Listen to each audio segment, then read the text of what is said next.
one of the problems that exists in our society is that politicians rely on public opinion to make really critical decisions. And many governments decide that they will skimp on these resources to gather a public opinion. So they may commission a simple survey or traditional survey, maybe not of high quality, and they will go make policy based on really terrible polls. Policymakers and governments that actually want to know what a public thinks and with good information, it's rare. Because doing any of these methods, whether it's deliberative polls, whether it's other methods that exist out there, it requires so much time and effort and energy. And oftentimes governments can't wait. If they want to make a decision, it's today or tomorrow, and there's not enough time to gather a random sample of the public together. If they understand why people are changing their opinions, they can really figure out, what policy could work and what policies would fail. So Alice, could you tell us who you are and what do you do? I'm Alice. I am the Associate Director at Stanford's Deliberative Democracy Lab. We've been doing deliberative polling and deliberative democracy work around the world, and we've been pushing this method and just really encouraging people to deliberate and discuss, communicate with each other, and hopefully have it make impact in policy. So there's a question about when we gather a microcosm of a public or a small sector or population of a country or city, how do those opinions generalize to the rest of the population? For us at the lab, we've stressed the importance of random samples and sortition. As I was kind of thinking about what we should do to address those questions, was trying to figure out a way that you can actually scale deliberation so that you could have potentially an entire society, entire population deliberate simultaneously. And in order to actually reach that kind of type of scale, one of the very significant barriers is having moderators in a group. And sure, you can attempt to train thousands or millions of moderators, but the fact of the matter is you can't really quality control when you get past certain numbers. Why should people deliberate is an excellent question. It's important for the public to have a voice and to contribute to policymaking in order for their views to be represented in some way. And I think now, present day, I think there's an interest in getting the general public to be involved because the existing political systems in various countries perhaps are not as proactive in involving the public, and the public and civil society are interested in bringing in methods to supplement or to complement the existing systems. If the public is able to communicate their voices more, there will be more trust and there will be legitimacy, and it will benefit them in the end. The deliberative poll is a method that was created by James Fishkin in the late 80s.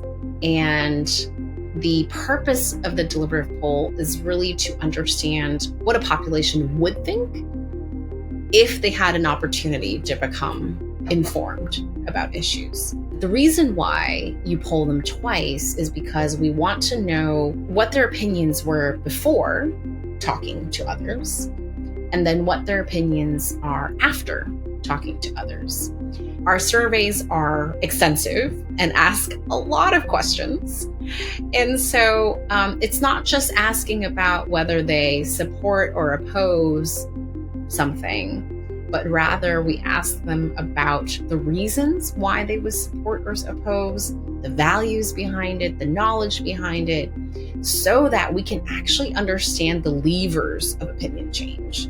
Because what we're most interested is why someone would change their opinion. And the survey provides one aspect of the answer of what someone self-reports of what their views are.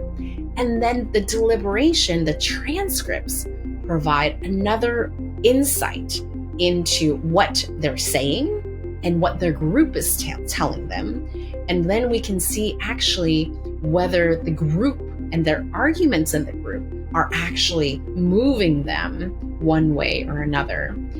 And so the combination of the quantitative and the qualitative is giving us insight into what exactly is driving opinion change. And for governments and policymakers and folks that we're working with, that is actually what they're really hoping to learn. Because if they understand why people are changing their opinions, they can really figure out, what policy could work and what policies would fail.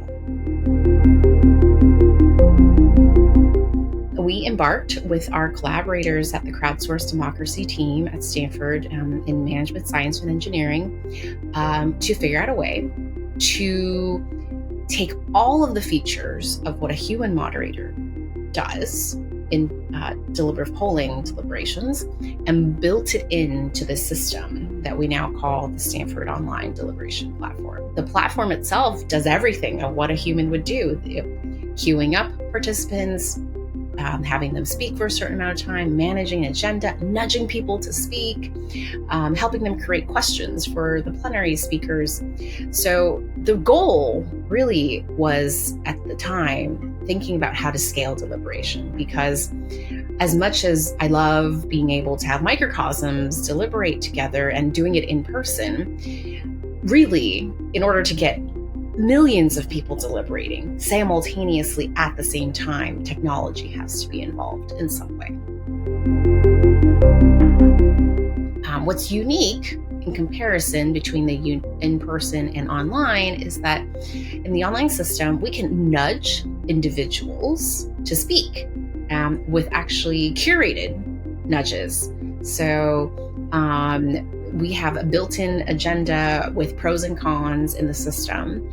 And the system will actually, if you haven't spoken in a while, it will randomly choose an argument that hasn't been used by the group and provide it to you as a suggestion. Hey, Stephen, have you thought about this argument? Would you like to share it with your group? And the nudges, because it's on to an individual and on their own screen, it can actually not disturb the rest of the group, because in an in-person, when you want to kind of nudge someone to speak that hasn't spoken in a while, you kind of have to interrupt the entire conversation and disturb it to stop. And you oftentimes, put someone in the spotlight to do so, making someone really uncomfortable. And so the technology actually enables us to do these nudges subtly to encourage people to talk, and you can nudge people multiple times. Our platform actually also has real-time transcription, which has now allowed us to do tracking of any toxic language, tracks curse words or any types of language that we think is important in a certain culture or language that we want to be aware of. Fantastic. And the tool, by allowing more people, presumably allows a greater diversity of views to be exchanged and different opinions, etc.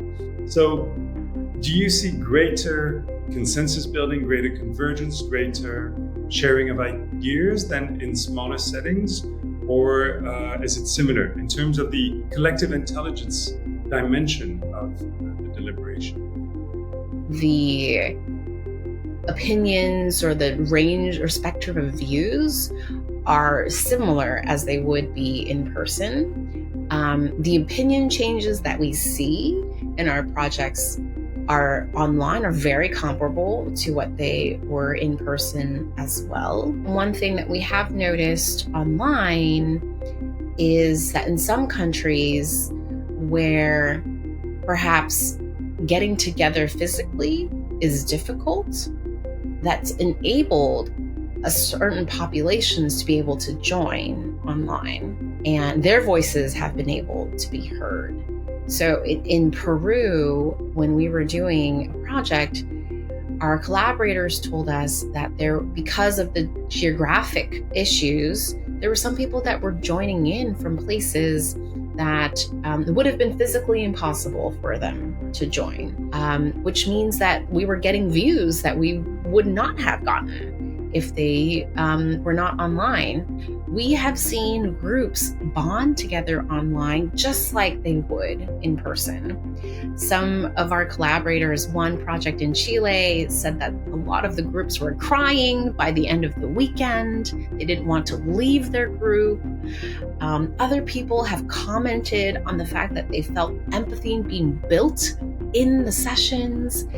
So we think that this has really become comparable in the sense of building that group and humanness during deliberation. My aspirations of what this platform can do is that we can really have more people practice what it means to engage and listen to each other. Right now, we use it for deliberative polls and some meetings and workshops. It would be a dream one day if people were actually, as society actually used this platform or another platform to actually engage on a regular basis and not just participate in a democracy through voting every couple of years, but rather they would hop onto a platform and discuss for 30 minutes or an hour every so often to practice the skills